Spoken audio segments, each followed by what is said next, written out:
Hoje teremos uma transmissão, né, da Santo Antônio, da Rua Santo Antônio. Estou recebendo aqui o Luiz Antônio Lu Cachoeira, como é conhecido, amigos ouvintes da Rádio Web da Pititinga, né? Ele provavelmente deve ter ouvido, né, o que eu falei, né, e deve ter vindo, claro, com seu direito de resposta, como todo o espaço, né, é cedido também o direito de resposta para quem quer que seja. Ele que vem aqui pela primeira vez nos nossos estúdios em homenagem à DPR1, Vozes da Primavera, os estúdios em homenagem ao seu Elias Cardoso, conhecido popularmente como Elias Paco Paco. Boa tarde, boa noite, bom dia, Lu. Um prazer recebê-lo aqui em nossos estúdios. Boa noite, boa tarde, bom dia, Ivanildo e a sua... Daiane, né? É maravilhoso e justa homenagem a Elias Paco Paco, esse novo estúdio aqui, bacana, da Rádio Pititinga, né? Ivanildo, eu estava acabando de chegar de Salvador e sintonizando, porque é importante, eu sintonizo toda a mídia radiofônica, rede social de Cachoeira, porque eu sou gestor de um hospital. E um hospital, ele é porta aberta e atende a pobre, rico, todo mundo. Então, aí eu já entrei na cidade, ia estacionando na Santa Casa e vi você tecer alguns comentários a respeito do que está acontecendo na Santa Casa. E aí me tocou muito, porque aí você até teceu um comentário de que eu sou um gestor que não tenho competência. Então, eu quero começar a entrevista dizendo que eu tenho e muita competência. E tenho prova desta competência na experiência de apoiador da Santa Casa, quando eu não era nem irmão da Santa Casa, como depois colaborador da gestão do próprio Juraci Rocha, que me antecedeu. Eu colaborei na transição de Gilson, que adoeceu, para a Salu, e depois seguimos compondo a mesa gestora, provedora da Santa Casa de Misericórdia de Cachoeira, com Juraci por 3 anos e meio. Assumi o papel de sucessor na condição de escrivão, que é um vice-provedor, e, na sequência, os irmãos Assembleia da Santa Casa reputou-me a condição de assumir a provedoria, né? E não foi à toa. Eu sou irmão da Santa Casa, provedor da Santa Casa, com mérito dos grandes colaboradores da história de 290 anos do Hospital São João de Deus. Eu me coloco na galeria daqueles que interviram sempre que a Santa Casa, que o hospital, que a Santa Casa vem depois, para investir, melhorar a qualidade de assistência, a qualidade física da Santa Casa e, quiçá, a minha intervenção foi uma solicitação quando Albérico, finado Albérico e Gilson perceberam que a Santa Casa tinha perdido a referência de capacidade de articulação política no centro do poder do governo, que esta Santa Casa sempre teve isso. Ela é viva porque a história desta Santa Casa no Brasil, segurando o seu hospital, é porque ela sempre foi uma instituição poderosa do ponto de vista da força política. Os cachoeiranos mais ilustres da vida da Bahia, trazendo para trás um pouco Augusto Públio, e depois, que não era nem cachoeirano, são gonçalense, Edivaldo Brandão Correia, que tornou-se deputado e vice-governador, foram, na nossa memória recente, né, do século XX, foram que marcaram, pelo menos para a nossa geração, feitos importantíssimos para levar este hospital a ser sempre uma das grandes referências de hospital da Bahia. E depois perdeu isso. Quando o poder foi se deslocando, quando esses cachoeiranos e esses patronos, irmãos e provedores da Santa Casa foram envelhecendo, foram mudando para Salvador, e foram migrando para Salvador porque a economia do Recôncavo faliu. E pessoas que estão no topo da elite econômica, bem graduado, quando a economia daquele lugar quebra, eles vão para onde a economia está viva. E até recentemente, é preciso lembrar, por exemplo, eu tenho como colaborador na minha mesa Gil Sagrário, que eu vi muita gente, quebrou a Santa Casa, incompetente, foi até a geração de Gil Sagrário, onde ele representava a presidência do DEM, onde Vladimir Abdala, onde Lelo, ainda fazendo uma renovação da transição, da ausência de Manuelzinho, de Edivaldo Brandão Correia, ainda tinha uma capacidade de articulação política no seio do centro do poder carlista, de Roberto Santos e até Antônio Carlos Magalhães. Olha, até 80, a década de 80, os pacientes do leito de clínica médica lá em cima, quando urinava, caía no assoalho e pingava no que estava embaixo na clínica cirúrgica. Cachoeiranos, lembrem disso. Foi Vladimir Abdala, com Benito Gama, com a força de articulação de Lelo, com a força de articulação de Gil Sagrário, de Albérico, que estava no centro do poder, que viabilizou o recurso. E a Santa Casa estava com as certidões em dívida dos tributos. Sabe como foi feito essa intervenção física que botou laje, que mudou tudo praticamente do ponto de vista físico do hospital? Sabe como foi? Encontrou em Geraldo Simões a confiança de passar o dinheiro para a prefeitura contratar a empresa e fazer todas as obras da Santa Casa. Que exemplo civilizado esse! E Geraldo Simões não ganhou a eleição com apoio da Santa Casa. Não ganhou a eleição com apoio da Santa Casa. Ora, mas é um gesto de civilidade de Cachoeira. A Santa Casa sempre teve essas relações, mesmo com as divergências políticas e ideológicas, mas neste momento, ao exemplo de Geraldo Simões, com uma outra ala governista. Viabilizou uma mudança substancial na estrutura física da Santa Casa, que a vigilância sanitária podia fechar. Eu quero voltar para mim. Nesse momento, a Santa Casa perdeu o time, inclusive da compreensão da mudança política pública da saúde. Não tinha entrado o SUS, mas se deslocou as referências de contratualização, de chegada dos recursos para a Santa Casa vender seus serviços ao Ministério da Saúde, à Secretaria Estadual de Saúde e à população. Mudou tudo.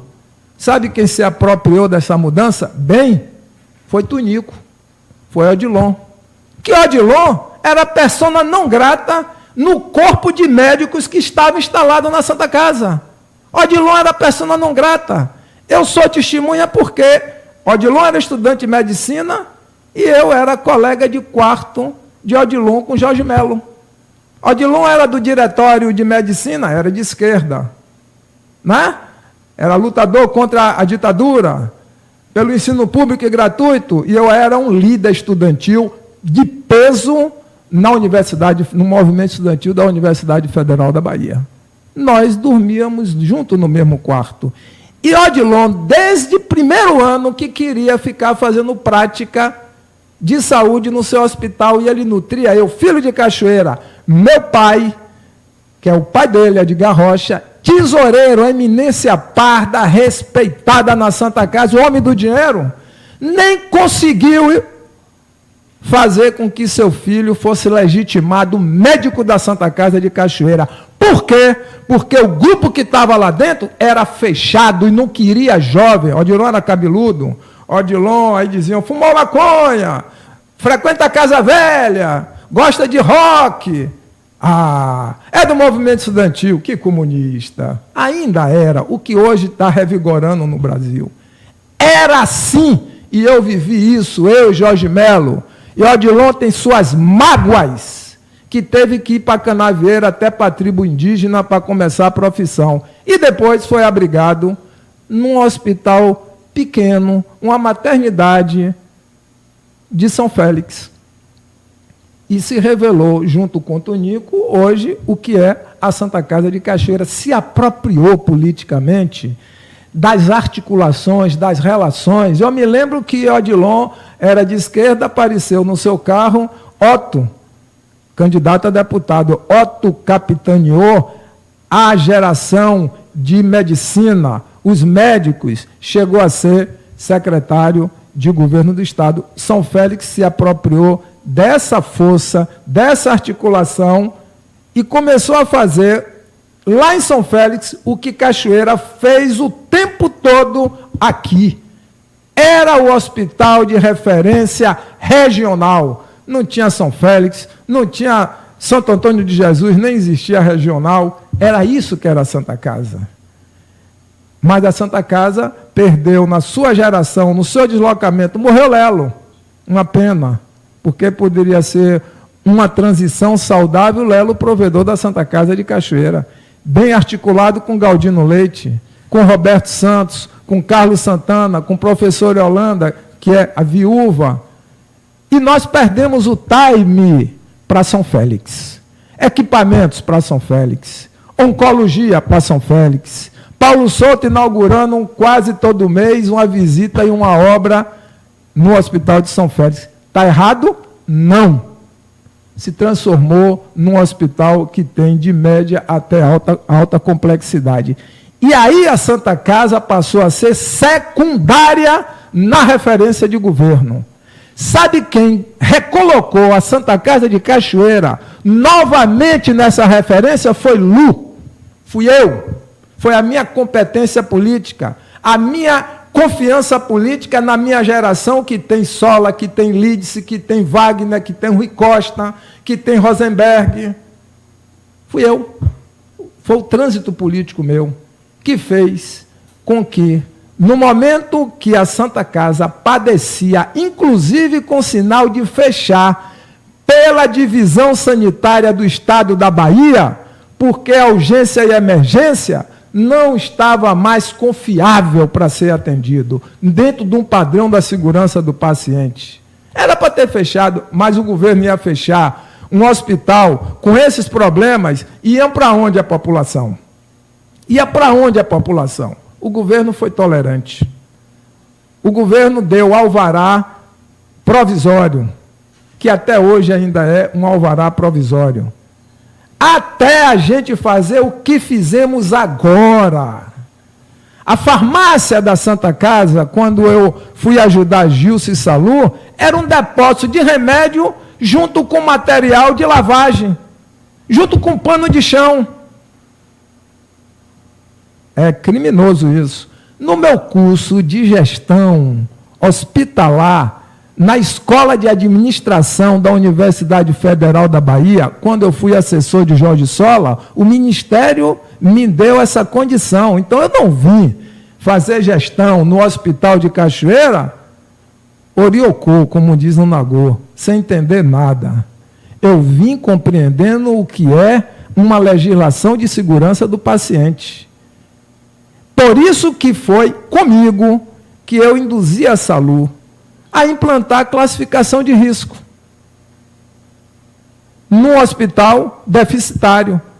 Mas isso graduou o hospital dentro de um padrão de classificação de qualidade igual aos maiores hospitais. E fizemos uma classificação de risco exemplar. Sabe o que significou isso? Um hospital que, na época de Salu e Gilson, tinha uma única enfermeira para 100 leitos, e que entrava 8 horas e saía 17 horas, o hospital ficava entregue a técnicos e técnicas de enfermagem que aprenderam a segurar um hospital. Tá bom? Era isso que era o Hospital de Cachoeira. Compreender gestão hospitalar é compreender marcos regulatórios, normas, rotinas, protocolo e padronização. Eu entendo de tudo isso. Eu tomei um curso de especialização a nível de mestrado, para vir me meter em ser gestor. Por isso, Ivanildo, assim, é cuidadoso se falar é competente ou não é competente. Eu acho que a gente pode emitir. Fulano é competente se eu entender que a competência dele eu compreendo. Eu vou dizer que um maestro da Minerva e da Lira é competente ou não é, se eu não entendo de música. Então tem que se ter cuidado com mas isso. Eu gostaria. Tem que se ter cuidado com isso. Então, não, só queria.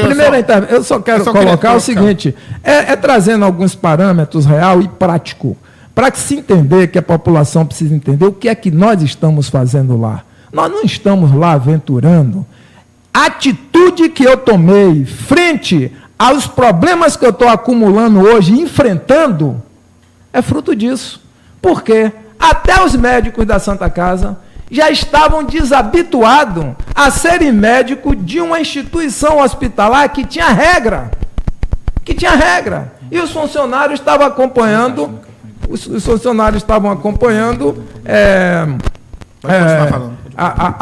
o Alavonte. O Alavonte não tinha padrão, não estava existindo um padrão de referência de metas de qualidade. Aí eu passo a bola para você. Pronto, né? Se pedir depois só para dar uma olhada, desligar rapidinho, liga o microfone dele. Se Antônio tiver, pedir Antônio para dar uma chegadinha aqui, para dar uma melhorada, só que deu um pequeno time aqui no microfone do provedor, né? Hã? Não, mas tá, tudo que você falou aqui tá saindo, só para não ficar ruídos aí na nossa entrevista, né? Acho que agora 100%. Lu, que é o seguinte, né? Você falou tudo isso, né? A gente ressalta que a gente reconhece que você tem os seus méritos, mas hoje, a realidade que a Santa Casa está vivendo hoje, eu já ouvi várias entrevistas suas, eu acompanho você em algumas entrevistas e você sempre dá um diagnóstico, né, que a Santa Casa está passando por um problema deficitário, né? Isso não é de agora, de alguns anos, e eu sou um pequeno comerciante, não entendo de setor hospitalar, mas eu sou um pequeno comerciante, mas acho que a matemática administrativa é a mesma. Eu acho que a matemática administrativa é a mesma. Eu acredito que você não pode, né, gastar mais do que você tem, né? Não pode investir mais do que você tem a capacidade de cumprir com as suas metas. E se você tem uma área que é prioritária, ou seja, no sentido, por exemplo, no meu restaurante, a prioridade é a cozinha, né, ao pessoal da cozinha, são os funcionários que fazem a comida, né? A compra dos insumos de qualidade para fazer a comida, né? Pode até uma mesa estar com problema, outro, mas aí isso não é uma prioridade que vai atingir o restaurante, como se uma cozinheira não for trabalhar, uma cozinheira não comparecer. Como é que chegou a esse extremo, mesmo você sabendo desses diagnósticos todo, tendo esse problema, sabendo de como que está essa realidade toda, né? Mas o que a gente percebe que você faz é investimento. E, às vezes, investimentos que ainda não deram retorno, né? Eu falei aqui, como eu estive visitando, né, no dia da entrega da homenagem aos mastrotos, né, que tiveram aí, eu estive visitando a maternidade na Nery, e eu falei, aquela coisa de primeiro mundo, né? Coisa que acho que nem São Félix tem uma estrutura daquela, né? Mas eu não vi ali fazendo assim. Eu fiz um questionamento a Gilson. Gilson, você sabe quantas crianças nasceram aqui? Ele não soube me dizer. Então, eu queria saber de você. Hoje, a prioridade não seria o atendimento às pessoas, né? Dar o pagamento do salário dos funcionários. Essa não seria a prioridade para uma situação que você está vivendo em relação aos déficits e a situação econômica que tem a Santa Casa? Bom, essa é boa comparação que você faz e você lança já uma questão que merece, assim, o olhar técnico, financeiro e econômico que é padrão para o hospital, para o comerciante, para um supermercado, para uma empresa, para tudo. Ponto. Um hospital, no caso o Hospital da Santa Casa de Cachoeira, ele tem um elenco e tem lá de 2008, 2009, um termo de ajuste de conduta para responder ponto a ponto desse termo de ajuste de conduta. Quando você traduz o termo de ajuste de conduta para o financeiro, pronto, se não tivesse coragem, você fechava o hospital, porque dizia, é melhor fechar antes do que a divisão sanitária vir fechar. Então, o que é que nós fizemos? Nós fizemos, priorizamos de cada exigência da Divisão de Vigilância Sanitária do Estado aquilo que tinha que ser respondido, e praticamente quase tudo tinha que ser respondido. Pronto.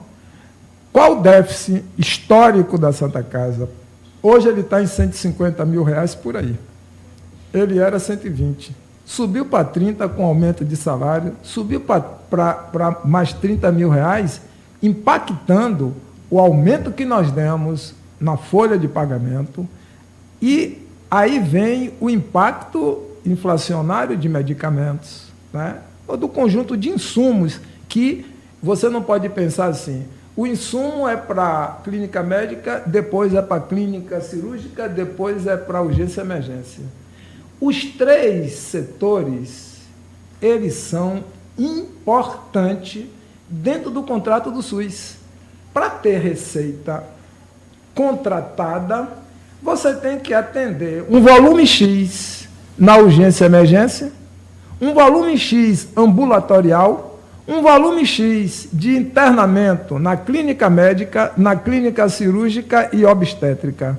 Não bateu, vai tendo um diferenciamento que é chamado glosar, que é reduzir o valor que está no contrato. Não bateu a meta 80%, você perde 100%, você pode receber 50% do financeiro. Então, eu tenho um contrato de R$408 mil, que o contrato total era R$283 mil, puxamos para R$408 mil. Já chegamos a bater a média de 290 mil. Aí você diz, aonde é que está os 100 mil para bater?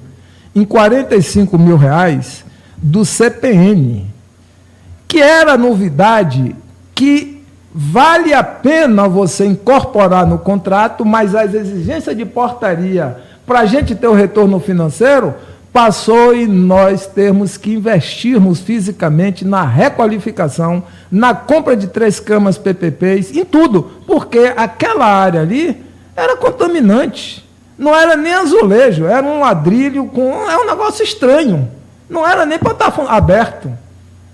Então nós tivemos que fazer tudo isso. Graças a Aldo, ficou barato, porque não teve arquiteto, não teve empresa contratada. Os operários, ele chama os operários que ele leva para as obras particulares e bota com preço de não empresa, não tem encargos sociais, porque se fosse uma licitação, uma coisa, era um absurdo, era R$500 mil. E eu acho que nós não gastamos R$200 mil. Com o quê? Com a receita nova? Não. Com emendas? Não. Usando o processo rotatório de negociação de dívida. Você sabe o que é isso? Eu compro R$20 mil de medicamento aqui, eu pago 10, depois eu pago 5, depois eu compro na outra mais 10, porque o outro não me forneceu, que eu tenho que pagar de 5, aí eu tenho 3, 4, 5 fornecedores, eu girando dívida. É assim que é a gestão deficitária histórica da Santa Casa. Gilson faz isso com competência. Eu peguei esse mote porque não tem... Por que você não tentou tirar isso, né? Porque é uma coisa que hoje pronto, não é usada. Hoje quem faz isso é suicídio. Mas não. Você fecha portas. Não, mas veja bem. Hoje os fornecedores de medicamento estão com medicamento encalhado, vencendo nos depósitos. E não distribui, não. Alguns vêm lá e dizem assim, tem isso aqui, vai vencer 1 mês. Eles jogam fora. Sabe por que jogam fora? Para tirar do mercado, para ter o equilíbrio dentro do capitalismo, oferta e procura. Se ele começa a doar, aí você doa a prefeitura, doa isso, aí você não compra na mão dele. Então você, mesmo endividado, eles estão girando sua mercadoria. É o que está salvando Cachoeira, Nazaré, Valença. Você está entendendo? Essas Santa Casas que vivem só de SUS estão rodando e funcionando dessa maneira. Então, que ousadia é? CPN. O CPN nos traz um parto normal no valor de R$ 1.140.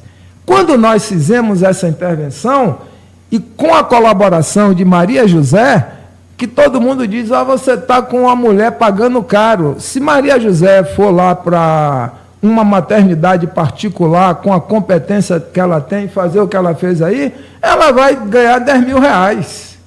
Ela vai ganhar 10 mil reais, porque vai fazer parto normal para plano de saúde VIP. Ela está aqui porque ela conheceu o Salu, é uma pessoa espírita, e levou aí alguns meses sem receber um tostão, só o carro pegando ela em casa e a gente dando colaboração, até voltar a funcionar. Até aproveitar a Lana como uma enfermeira local, e ela é uma formadora. Então eu tenho gente de top de linha dentro do espírito filantrópico. Aí veja bem, vou chegar lá. Quando nós apresentamos isso, ponto imenso na Bahia toda e na Cesárea, porque nenhum hospital quer centro de parto normal. Sabe por quê? Porque dentro dos hospitais a metodologia e a política é cesárea. A mulher é feita o pré-natal para abrir a barriga no dia que o médico quer, porque dá 3 mil, 4 mil, 5 mil reais de receita num centro cirúrgico, num cesáreo. Por que o governo está investindo em centro de parto normal e com a dificuldade e os hospitais não querem? Porque quem determina dentro do hospital é a vontade dos médicos, cirurgiões, que fatura bem com parto, e virou esse centro de parto uma ameaça para o esquema do cesáreo aqui na região. Tá bom? Eu sei que eu estou enfrentando isso. E o que fez? Ora, um município, na regra do SUS, que investe num CPN, ele é para criar um vínculo com os PSFs. É uma dádiva. A regra do SUS é: você investiu, você tem o amparo e o processo de regulação das parturientes. Sabe qual é a orientação da Secretaria Municipal aqui? Que vai fazer parto fora do Hospital de Cachoeira, para quebrar os 45 mil reais. Tá bonito isso? Tá bonito isso? Você também sabe que tá bonito isso? Que tem gente também, né, que tá lá dentro, que está jogando dessa forma. Sim. Porque muitas mulheres já foram lá para ter filhos e chegou na porta sendo barrado. Inclusive, eu estou enfrentando a linha de frente do hospital, que são os médicos plantonistas, que quantas vezes de manhã cedo eu digo: e aí, Rita? Quantos pais? 2, 3, 4 mandaram atravessar a ponte. Outro dia a mulher pariu quase na ponte. Porque o médico plantonista não quer fazer o parto. Uns dizem que treme, outros dizem que... E na nossa relação, a admissão do parto não é nem o médico, é pelo CPN, é a obstetra. O médico faz o acompanhamento para caso de uma intercorrência que pode acontecer num parto normal, ser necessário ir para uma UTI neonatal, é uma intervenção que tem que se transformar numa intervenção cesárea. Ora, então nós estamos enxugando gelo no município, que nós temos um adversário ferrenho, odioso, a um hospital oferecer qualidade para seus munícipes. Está bonito? Sabe o que é que nós vamos fazer agora? Nós resgatamos uma casa ali junto onde o Laguinho morou, que vai fazer fundo. O Aldo está fazendo um projetinho. Olha o que nós vamos fazer para trazer parturiente até de Salvador, de Feira de Santana, que estão parindo em Uber, em táxi, em UPA. Um abrigo, uma casa do aconchego das parturientes. E vai ser bom, porque parturiente pobre, desnutrida, da região toda, vai querer vir passar uma semana com psicólogo, com ginecologista, com obstetra, com enfermeiro, recompondo suas energias, psicologicamente se preparando com fisioterapeuta para fazer um parto normal. E há um esquema de propósito, de quem conhece isso: se a gente bate em 3 meses 40 partos por mês, a gente fica habilitado a ter um recurso extra, como se fosse um prêmio do Ministério da Saúde. Quem está por trás disso quer quebrar as finanças do hospital. 45 mil reais seria isso. Mas se você estrutura nesse ponto de vista de 40 partos para o SUS, o parto normal passa a ser uma reeducação até para quem tem plano de saúde, até para mulheres de Barão que vai querer parir sem dor, que é o exemplo que os partos normais de Cachoeira estão acontecendo. Então, estou dando um exemplo da perversidade do cerco que a Santa Casa de Cachoeira está sofrendo. É por causa de Lu? Não, viu, Ivanildo? Lu é o bode expiatório, é porque Lu está montando estrutura de qualidade que atinge o mercantilismo da saúde, que está instalado. Médico que ganha dinheiro com cesárea, vai gostar de Lu fazendo isso em Cachoeira? Vai ficar gostando de Lu? Vai? Hoje o problema não eu estou perguntando o seguinte, eu estou dando o exemplo que você me trouxe. Eu vou dar outro exemplo. O que está acontecendo hoje? Pronto, eu vou chegar lá. O nosso tempo aí vai ser estourado. Eu vou chegar lá. Você falou Então, esse centro de parto, a gente agora vai investir. E sabe o que é que vai acontecer? Nós já estamos tendo colaborações, porque nós não vamos querer nada de quem vai encaminhar os partos para cá, de Salvador, que está em Úbia, os institutos, as organizações de periferia que ajudam, que está lá, e até políticos mesmo, vereadores de Salvador, que é quem trabalha com a saúde, deputados que ficam toda hora, pessoal, minha mulher não tem onde parir, deputada, me arranja uma... Não tem vaga na maternidade, Tecila Balbino, não tem vaga em Salvador, não tem vaga, está parindo no sanitário. Aí nós vamos fazer um centro de parto normal para a Bahia, e para os pobres do SUS, e para as mulheres parirem, e desmistificar essa coisa da máquina mercantil do parto cesáreo. Essa que é a questão. Eu tenho coragem de dizer isso. O pessoal diz, cuidado com o jaleco branco.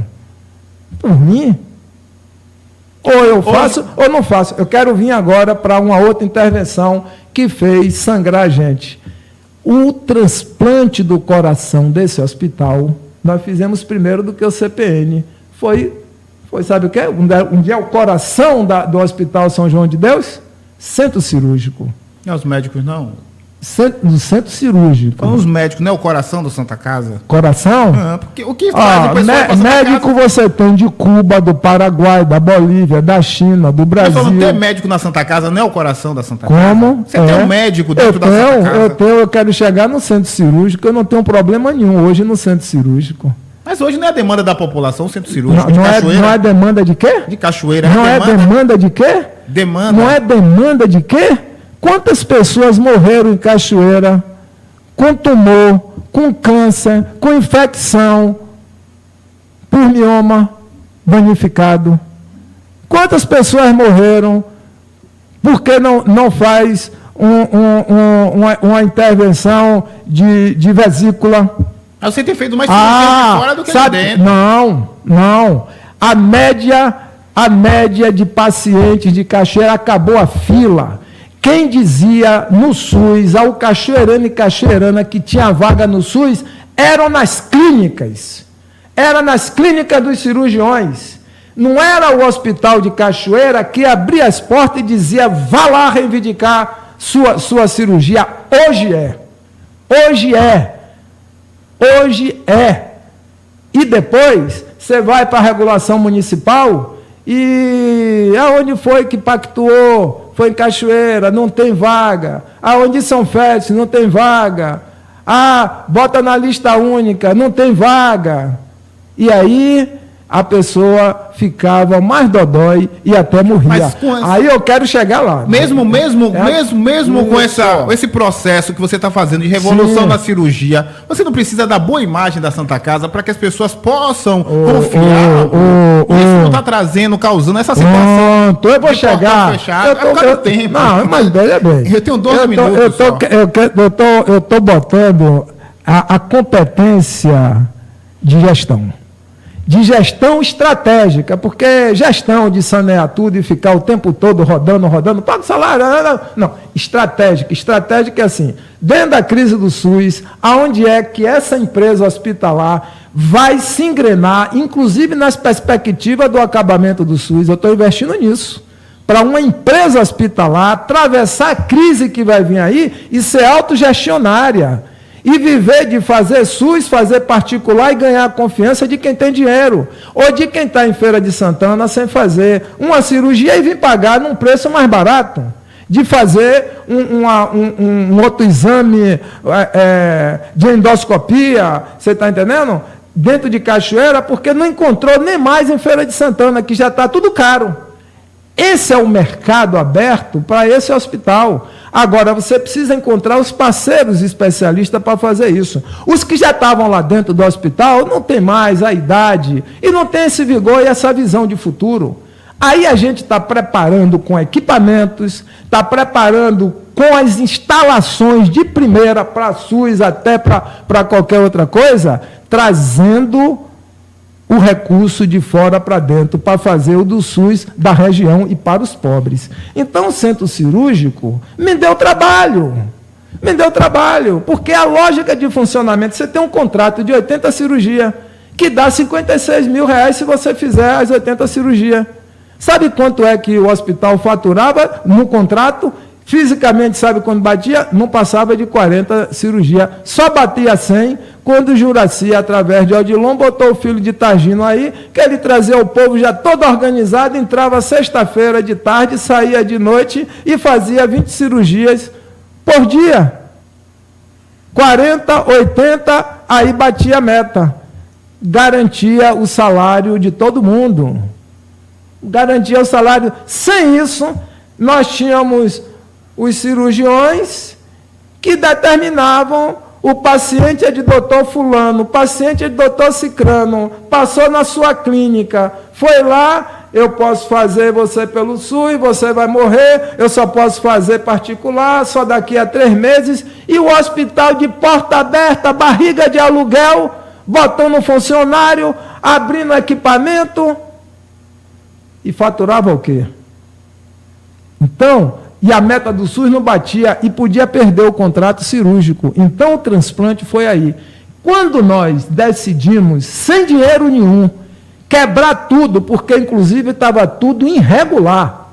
Eu vou colocar um termo aqui, duro, que até um médico chegou e disse: também seu pai foi açougueiro. Eu disse: meu pai foi, Gilson foi, Juraci foi, eu estava sendo, agora eu vou deixar de ser açougueiro.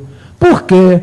Quem me deu a consultoria, quando entrou no centro cirúrgico e disse que estava tudo irregular, porque era um centro cirúrgico superado para as normas de exigência, entra o paciente com a roupa limpa, entra o material todo esterilizado. No mesmo lugar que entra esse material, sai a roupa suja, melado de sangue, de pus, não sei o que lá, chama-se cruzamento de material limpo e higienizado. Isso é crime.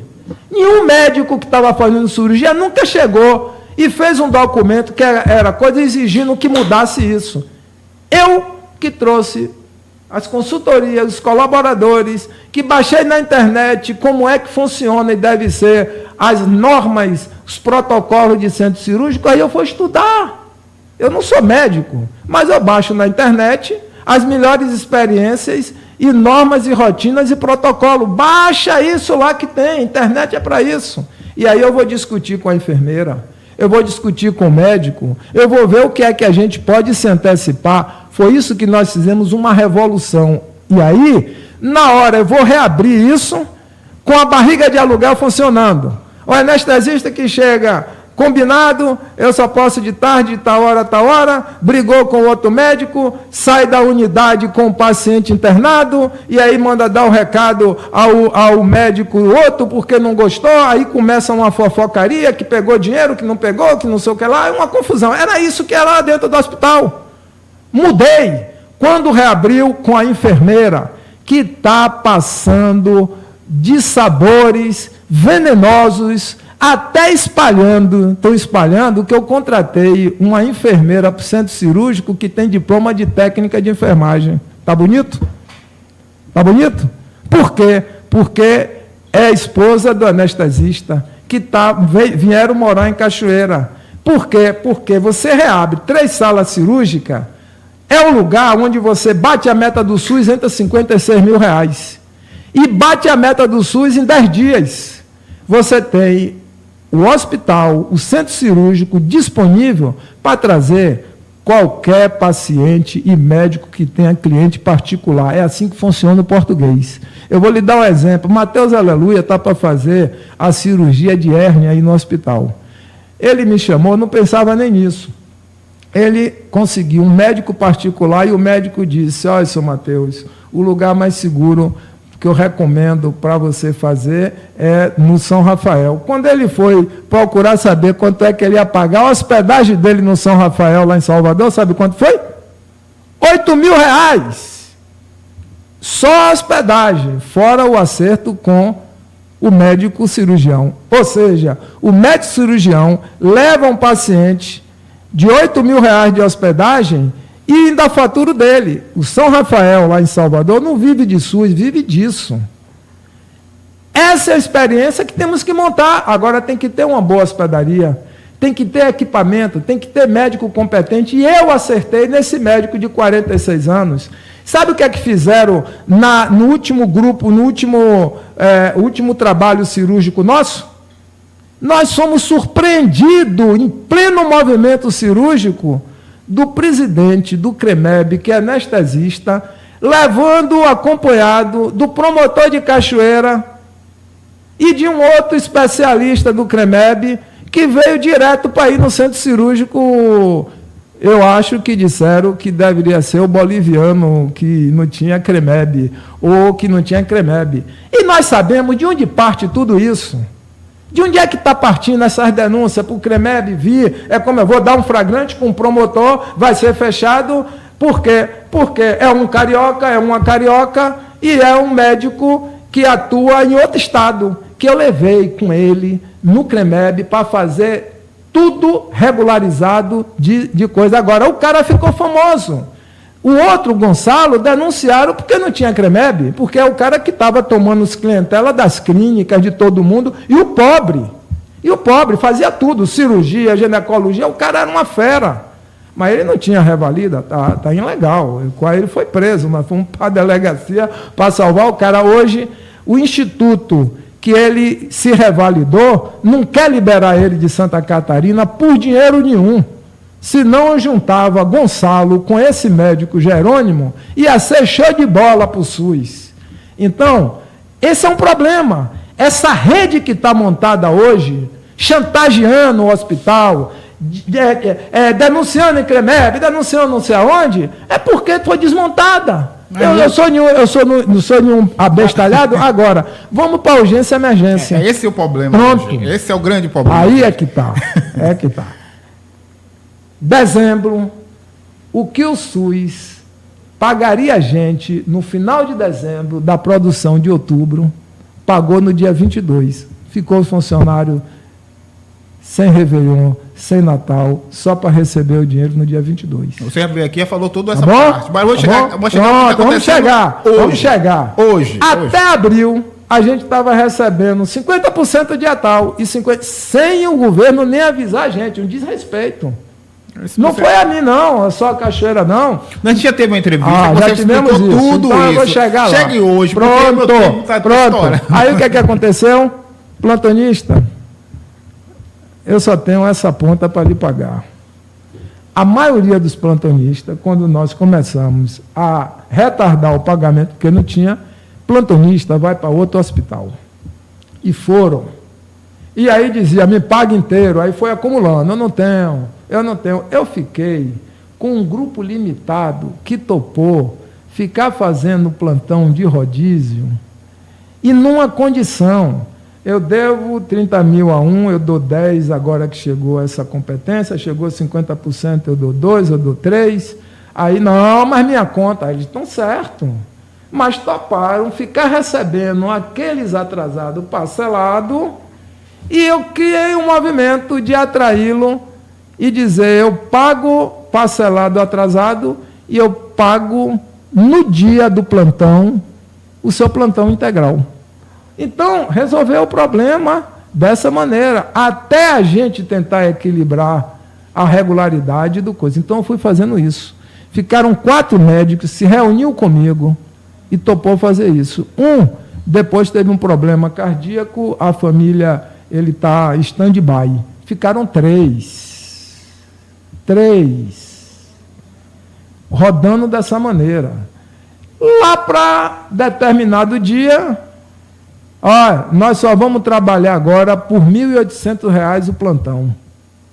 Pô, os médicos sabendo, médico da casa, médico que foram estagiário, que foram residente, que inclusive já trabalhou nessa Santa Casa sem revalida, e a Santa Casa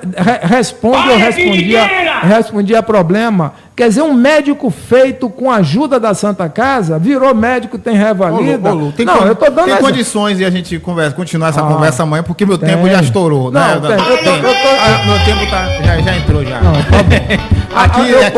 Eu gostaria que você viesse amanhã, mas a gente conversar mais. Porque esse é um problema que eu estou caracterizando como um ato chantagista. E está irradiando nos colegas, porque pegam o telefone, quando vem, eu estou com a empresa aí para regularizar a coisa, quando o médico... Pode deixar para amanhã. Quando o médico entra no plantão, que está no plantão, que vai ficar para o outro dia, recebe uma ligação do colega, tá traindo a classe. E agora já botaram na rede social que a empresa é inimiga dos médicos. O que eu vi no WhatsApp foi isso. E amanhã a gente vai comentar essa situação aí. Com certeza. E olhe bem, eu estou omitindo nomes. Eu sei disso. Mas eu tenho um documento de correspondência e eu tive que ameaçar um médico desse que recebeu antecipado. Eu dei 1 hora para ele voltar, porque ele abandonou o plantão. E ele ia ser caracterizado desertor. E podia um tribunal... Desculpa, Lu, mas eu tenho que ir. Nayane, tchau, obrigado pela participação. Eu obrigado. agradeço.